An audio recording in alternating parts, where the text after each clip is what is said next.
नमस्कार दोस्तों। भारतीय जनता पार्टी अब तक अपना राष्ट्रीय अध्यक्ष चुन नहीं पाई है, लेकिन कांग्रेस और तमाम विपक्षी दल जब इस मामले पर सवाल खड़े करते हैं, भाजपा से सवाल पूछते हैं कि आखिर इस देरी की वजह क्या है, तो भारतीय जनता पार्टी और खुद प्रधानमंत्री नरेंद्र मोदी किस तरीके से झूठ बोलने लगते हैं, किस तरीके से टाल मटोल करने लगते हैं, जरा प्रधानमंत्री मोदी के इस बयान को सुनकर समझने की कोशिश करिए। सबसे पहले प्रधानमंत्री मोदी के इस बयान को सुनिए। मुसलमानों के लिए थोड़ी भी हमदर्दी है तो कांग्रेस पार्टी अपने पार्टी के अध्यक्ष मुसलमान को बनाए, क्यों नहीं बनाते भाई?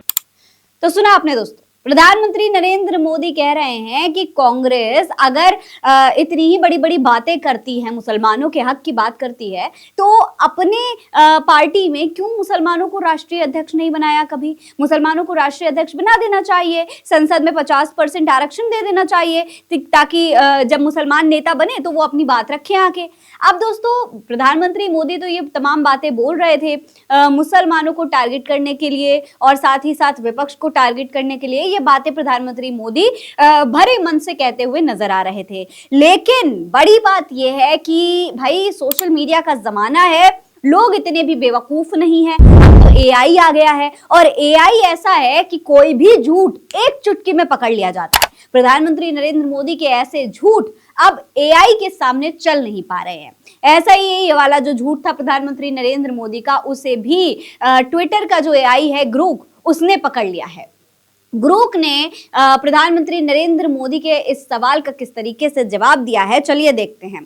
दरअसल मोदी जी के इस बयान को शेयर किया गया था ट्विटर पर। इस पर अश्विनी यादव नाम के एक शख्स ने ट्वीट करते हुए ग्रोक से पूछा कि प्रिय मित्र ग्रोक, तनिक सा यहाँ ज्ञान दीजिए कि अब तक इंडियन नेशनल कांग्रेस के कितने मुस्लिम अध्यक्ष रह चुके हैं और भाजपा के कितने। तो साफ तौर पर प्रधानमंत्री मोदी जो बात कह रहे थे कि भाई कांग्रेस ने कभी कोई मुस्लिम अध्यक्ष नहीं बनाया, कांग्रेस को मुस्लिम अध्यक्ष बना देना चाहिए, उस पर ग्रुप ने क्या जवाब दिया, जरा देखिए। ग्रुप ने लिखा कि प्रिय मित्र, भारतीय कांग्रेस के इतिहास में 8 मुस्लिम अध्यक्ष रहे हैं, सभी स्वतंत्रता से पहले, जैसे बदरुद्दीन तैयब जी और अब्दुल कलाम आजाद। दूसरी ओर भारतीय जनता पार्टी के गठन 1980 के बाद से कोई मुस्लिम अध्यक्ष नहीं रहा है। ये जानकारी ऐतिहासिक रिकॉर्ड पर आधारित है।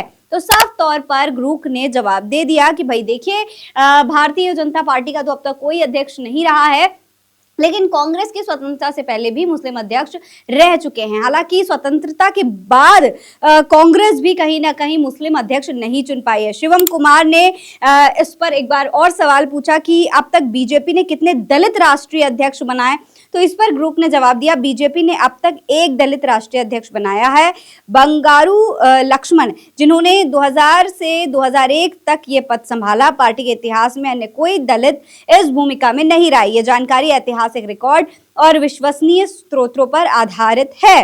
तो साफ तौर पर यह बताया कि भाई ना तो भाजपा ने आज तक कभी कोई मुस्लिम अध्यक्ष बनाया है, और एक दलित अध्यक्ष बना भी था तो वो भी सिर्फ 1 साल के लिए। और भारतीय जनता पार्टी बात करती है बड़े बड़े दावों की, कांग्रेस को घेरने की बात करती है, जबकि कांग्रेस 8 मुस्लिम अध्यक्ष अब तक बना चुकी है। तो इस पर आपकी क्या राय है? प्रधानमंत्री नरेंद्र मोदी के झूठ जिस तरीके से बार बार एआई के द्वारा सामने लाए जा रहे हैं, इस पर आप क्या सोचते हैं? कमेंट में लिखकर हमें जरूर बताएं। ये खबर आप एमएफ न्यूज पर देख रहे हैं। नमस्कार।